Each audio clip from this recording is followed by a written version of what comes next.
आप सही भक्तों को राधे राधे। तो आज हम सही भक्तों के लिए इस वीडियो के माध्यम से, इस चैनल के माध्यम से एक ऐसा तिलस्मी उपाय बताने वाले हैं जिसके द्वारा आप शीघ्र ही माला माल हो जाएंगे, आपके धन में वृद्धि होने लगेगी। कभी भी आप कर्जे से तंग नहीं होंगे, कभी भी पैसे के लिए आपको इधर उधर भटकना नहीं पड़ेगा, मारा मारा नहीं फिरना पड़ेगा।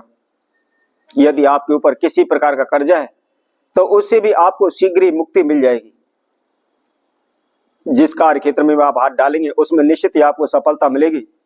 जहां भी जाएंगे आपके मान सम्मान में वृद्धि होगी।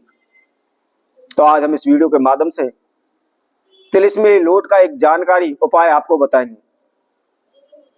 जैसे कि पुराने समय में आदिवासी जो जंगलों में वास करते थे, जंगलों में रहते थे, वह किस प्रकार अपने धन में वृद्धि करते थे।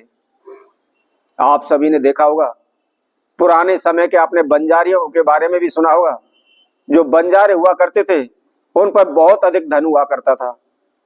सोना चांदी गहने वस्त्र बहुत अधिक मात्रा में उनके पास हुआ करते थे और उनके पास रखने की भी जगह नहीं होती थी, तो वह जमीन के अंदर गाड़ देते थे। तो वह कौन सा उपाय करते थे, कौन सी विधि अपनाते थे जिससे उनके धन में वृद्धि हो सके, वे धनवान हो सके। तो वही उपाय आज हम आप सभी को बताएंगे। यदि कोई भी व्यक्ति इस प्रयोग को कर लेता है तो निश्चित ही वह धनवान हो जाएगा, उसके धन में वृद्धि होती चलेगी। तो इसको कैसे करना है, किस समय पर करना है, क्या इसके नियम विधि है, इसकी संपूर्ण जानकारी के लिए इस वीडियो में आखिर तक आप हमारे साथ जुड़े रहें।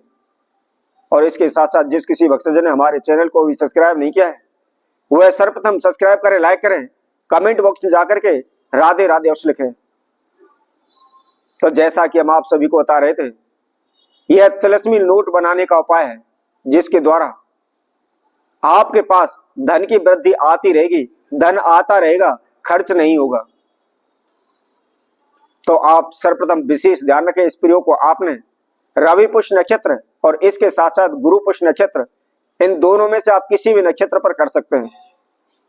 पहले भी हमने एक ऐसा उपाय डाला था तो उसमें कई भक्तजनों के हमारे पास कमेंट्स आए थे कि गुरुजी आपने गुरु पुष्य नक्षत्र बताया है और रवि पुष्य नक्षत्र भी बताया है, तो कौन से में करें। तो मैं आप सभी को बता देता हूं, गुरु पुष्य नक्षत्र अलग होता है और रवि पुष्य नक्षत्र अलग होता है। तो इसलिए आपको जिस भी नक्षत्र में आपको करना हो उसमें आप कर सकते हैं, चाहे आप गुरु पुष्य नक्षत्र में करें, चाहे आप रवि पुष्य नक्षत्र में करें, कोई से भी नक्षत्र में आप इस प्रयोग को कर सकते हैं। इसके साथ साथ आपने सुबह के समय पर करना है, सूर्य उदय के समय पर आपको करना है, ये आप ध्यान रखें। क्या करना है, सुबह उठ करके नहा धोकर के फ्रेश होकर के धुले हुए वस्त्र धारण करके आपने ऊंट कटेरी का जो पौधा होता है उसके पौधे के पास सूर्य उदय के समय पर आपको जाना है। आप ध्यान रखें, जब भी आप इस प्रयोग को करना चाहते हैं उसे 1 दिन पहले, 2 दिन पहले, 4 दिन पहले आप यह तलाश लें कि ऊंट कटेरी का पौधा है कौन सी जगह पर। ऐसा ना हो जिस दिन यह नक्षत्र उस दिन आप प्रयोग को करने जा रहे हैं उसी समय पर आप इसको ढूंढने लग जाएं और आपको फिर यह पौधा मिले नहीं, प्राप्त ना हो। तो इसलिए पहले इस पौधे को आप तलाश लें। अब जिस दिन यह नक्षत्र पड़ता है उस दिन सुबह उठ करके आपने उस पौधे के पास आपको जाना है और साथ में लेकर के आपने थोड़े से पीले चावल और 2 लड्डू और उसके साथ में 5 अगरबत्ती, इन समुदायों को आपने अपने साथ लेकर जाना है। वहां जाकर के सर्वप्रथम आप अक्षत अपने हाथ में लें, अपना नाम एवं गोत्र का उच्चारण करें और धन की मनोकामना करते हुए उनसे प्रार्थना करें। और प्रार्थना करने के बाद जो आपने अक्षत लिए हुए हैं उनको आप उसकी जड़ में ही चढ़ा दें।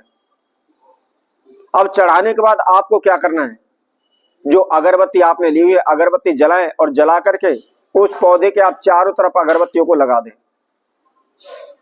अगरबत्ती लगाने के बाद आपने जो लड्डू लिए हैं उसका आप भोग लगा दें और भोग लगाने के बाद हाथ जोड़ करके आप दोबारा से प्रार्थना करें और प्रार्थना करने के बाद आपने उस ऊंट कटेरी के पुष्प तोड़ लेना है और उसके साथ साथ एक पत्ता उसका तोड़ लेना है, लेकिन बड़े ही सावधानी से तोड़ना है क्योंकि ऊंट कटेरी के जो पत्ते होते हैं उनके ऊपर भी कांटे होते हैं।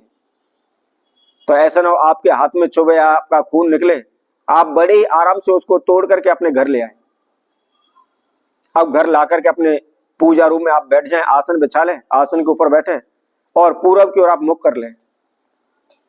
मुख करने के बाद आपने एक घी का दीपक जलाना है और थोड़ा सा गंगा जल लेकर उस पुष्प के ऊपर और उस पत्ते के ऊपर गंगा जल के छींटे लगाने। अब छींटे लगाने के बाद आपको क्या करना है, किसी भी आप बर्तन में उस पत्ते को आप रख लें और पुष्प को रख लें और दोनों को किसी वस्तु की सहायता से रगड़ लें और उसके अंदर 2 बूंद गंगा जल डाल लें। अब जो उस पत्ते का रस और फूल का जो रस निकला हुआ है और उसमें जो गंगा जल मिलाया हुआ है, उसके द्वारा आपने कोई भी आप 10 रुपए का नोट ले लें या 20 रुपए का या 50 रुपए का नोट लेकर के उसके ऊपर सर्वप्रथम आपने ह्रीम का शब्द लिखना है और ह्रीम शब्द लिखने के बाद उसके पीछे 3 का अंक लिख देना है। अंक लिखने के बाद आपने जो भी पत्ता पुष्प पीसा हुआ है वह उस सभी को उठा करके आपने उस नोट के अंदर ही रख लेना है और नोट को फोल्ड करके आपने उसके ऊपर एक पीला धागा बांध देना है। पीला धागा बांधने के बाद आप उसको चाहे अपने पर्स में रख सकते हैं, अपने घर में तिजोरी में रख सकते हैं, पूजा रूम में रख सकते हैं, या आपका कोई ऑफिस है, व्यापार करते हैं या कोई दुकान है, उसके गले में भी आप इसको डाल सकते हैं। यह बहुत ही दिव्य चमत्कारी उपाय है, तिलिस्मी उपाय है। इसको रखने के तुरंत बाद ही आपके पास पैसा आता ही चला जाएगा। आपके जो फिजूली खर्चे तुरंत आपके खर्चे बंद हो जाएंगे, आपके धन में वृद्धि दिन प्रतिदिन होने लगेगी। तो इसी तरह हम आपसे भक्तों के लिए और नई वीडियो के माध्यम से पुनः उपस्थित होंगे। तब तक के लिए सभी भक्तों को राधे राधे।